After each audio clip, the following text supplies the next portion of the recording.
Good afternoon, everyone. Some years ago, following the death of my beloved maternal grandmother, I spent an afternoon reading her diaries. This was no breach. For as long as I could remember, my grandmother's diary had sat open upon her dining room table, as accessible to a visitor as her daily newspaper. In it, she recorded the brief, essential facts of her day, in the precise order of their occurrence and without favor. She had a knack for holding the extraordinary in equal measure to the everyday. News of my brother's birth paired comfortably with a grocery trip to the A&P. Today's gathering puts me in mind of one such entry. I do not think she would mind if I read it to you. March 31st, 1988. 88 degrees. Had a tint and a hairdo. Also had eyebrows plucked. Great news from Helen. Anne-Marie called. She won a Pulitzer Prize.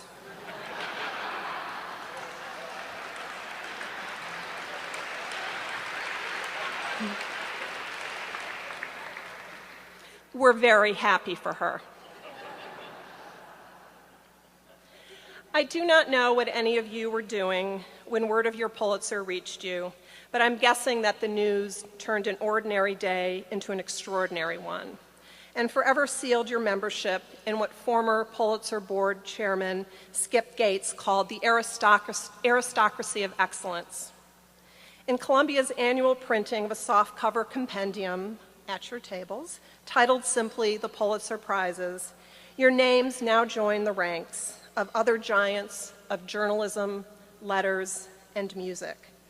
American nobility, that includes Robert Frost, August Wilson, Eudora Welty, Mike Royko, Samuel Barber, Katharine Graham.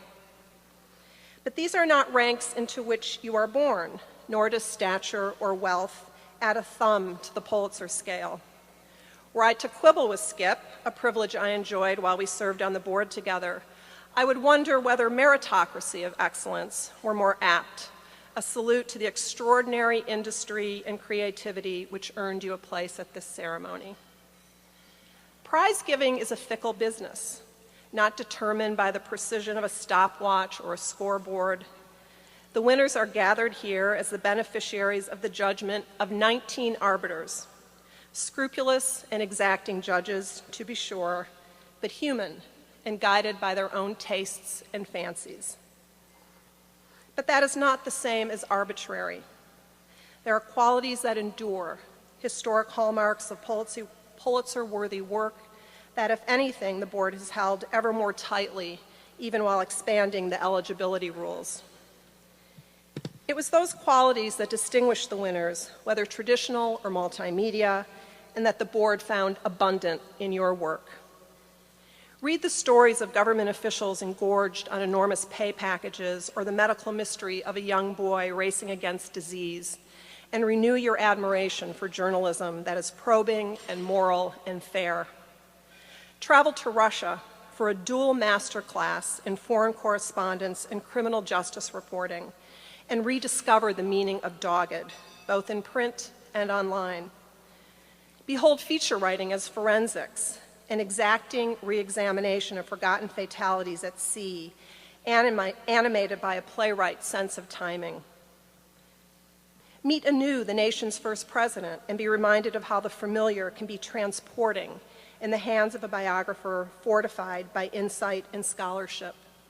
Stand in awe of a novelist's meticulous braiding of lives across the wreckage of time, and marvel at a skill that in one breathtaking chapter can render even PowerPoint as literature. In another moment, President Bollinger will award you the tangible evidence of your prize, and with that, I offer but two more thoughts. Not long after I hung the Pulitzer certificate as evidence of my fortune, I came home to find my husband had placed into the frame a competing commemorative notice, a form letter from the Illinois Secretary of State's office congratulating me on my safe driving record. If you are lucky, as I was, there are people in your life to keep you humble. Those are likely people who made some sacrifice in support of your work. And to those spouses, children, friends, and colleagues, we also offer our deep gratitude. Lastly, the late Howard Simons, former Neiman curator and managing editor of the Washington Post, used to warn Pulitzer winners against playing out their careers trying to repeat the Grand Slam with every at-bat. Advice, by the way, clearly ignored by photographer Carol Guzzi of the Washington Post, who is today awarded her 4th Pulitzer, a record for a journalist. While it was the clear intent of Joseph Pulitzer that the prize be a beacon that offered both model and reward, it is also true that lots of great work goes unrewarded. An author I know was recently asked about books he admired, and he mentioned one that he said he most wished in the world he had written. It's one of my favorites, too, and was a finalist for a Pulitzer, but did not win, a fact that has never tarnished the book's luster. It did achieve the only thing that is in the creator's control, what Amanda Bennett, the recent past co-chair of the board, holds as the standard for her reporters: producing journalism that may or may not win Pulitzers, but is worthy of Pulitzers. Who can write again the script that got them here? It would be lovely to see you back in the Low Library some spring, but joyous still to read more of the kind of work that got you here today. For that is hard enough, and the true legacy of Pulitzer. Kay Ryan, our poetry winner, wrote a poem called The Job. It says, "Imagine that the job were so delicate that you could seldom, almost never, remember it. Impossible work, really. Like placing pebbles exactly where they were already. The steadiness it takes, and to what end? It's so easy to forget again." On behalf of the members of the Pulitzer Board, and with great personal admiration, I congratulate you all on work so very well done. Thank you.